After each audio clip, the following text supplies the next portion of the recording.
Hello, wonderful parents. Let's talk a little bit about navigating mobile phone use with your young person or teen.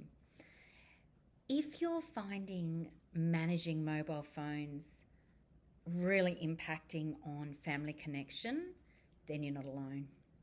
So often I hear parents talk to me about the problems they're having with mobile phones and their young people. You know, this phone is initially bought for safety and convenience, but yet it becomes this permanent companion for your young person, and it leads to interruptions in family time, endless texting, and drama if the phone's misplaced, or if you dare ask them to put it away and just be present with you for a moment. So many parents are voicing concerns to me about constant phone use, and I thought it would be a really good topic for us to discuss here now. And the concerns that parents are voicing range from disrupted sleep to the dangers of distracted driving, but also kids living their lives through their digital devices. Because of this, I think it's so critical that we set boundaries around phone use, and in a way I suppose that is designed to foster healthy habits but reconnect us as a family, but also just setting up really good structures for life for these young people of ours. So how do we set firm but fair boundaries? Well, let's start by saying it's never too late to introduce phone use requests. I don't like rules because rules often seem very black and white. But I do like requests, and even if your teen isn't thrilled or your young person isn't thrilled, start with a calm approach. You know, try a phrase like, I really understand that this is frustrating and it seems really unfair to you, but I need you to keep your phone in the kitchen drawer during dinner and at bedtime. And we want to always explain the why behind these new requests so that kids can understand the importance of balance. You might also set a policy requiring your young person keep their phone charged and accessible when they're out. That's a big one, and been a big one in my family, that, you know, if phones aren't charged, well then, you know, until it's charged, you're not leaving. We want to outline clear expectations, such as contributing financially if they exceed data limits, or agreeing that you might need to check their phone if you're concerned about their safety. But I do believe checking phones needs to be done very, very carefully, because the phone is like our diary. So I'm a big believer that we just need to take care with that, because creating these policies helps us establish consistency, and it shows that these boundaries are in place because we care about their well-being.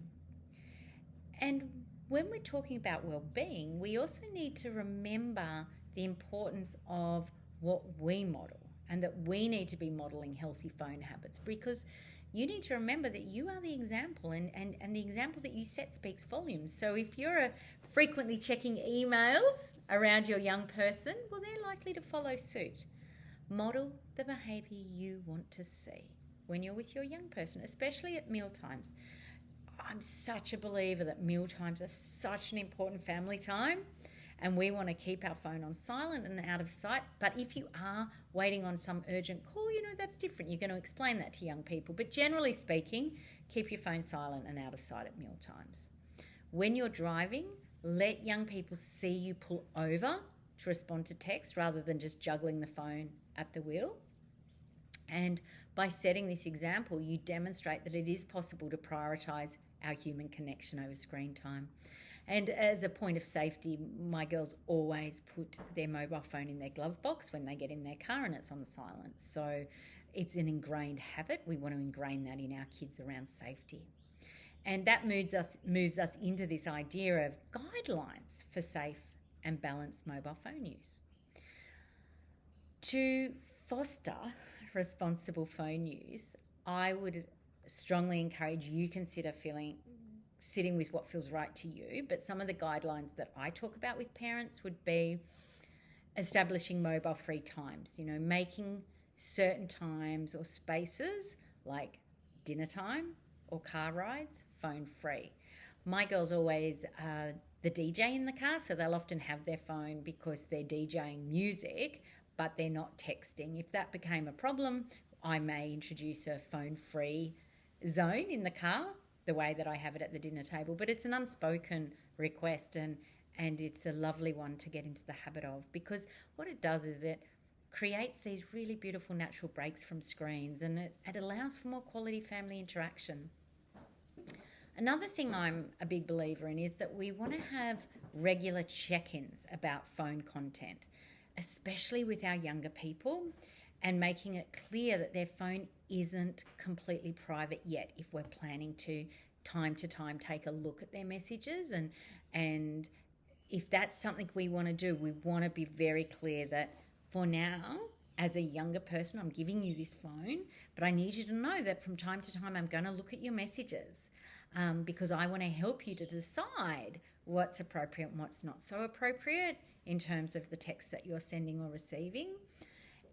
I like this because these check-ins can serve as a very valuable lesson on cyberbullying, safety and respectful communication, but make it really clear to young people, because as I've already said, that their phone is like their diary. So to pick up a young person's phone and to scroll through it feels very, very invasive to them.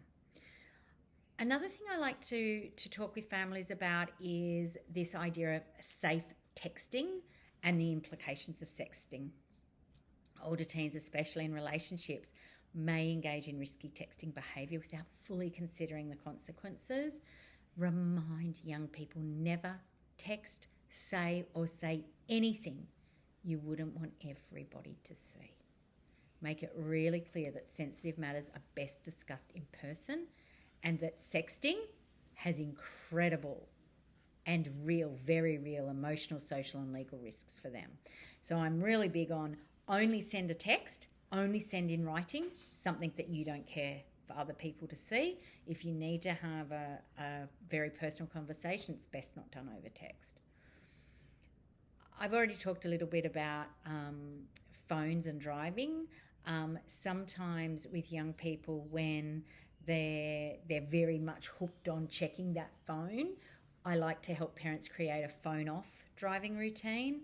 So that's this idea of that we just don't have a phone on with us. And as I've already shared, for my girls, I've always had it that they just put their phone on silent in their glove box, and it's just really automatic. They get in the car, they put it in the glove box, and it's just as automatic as putting on their seatbelt.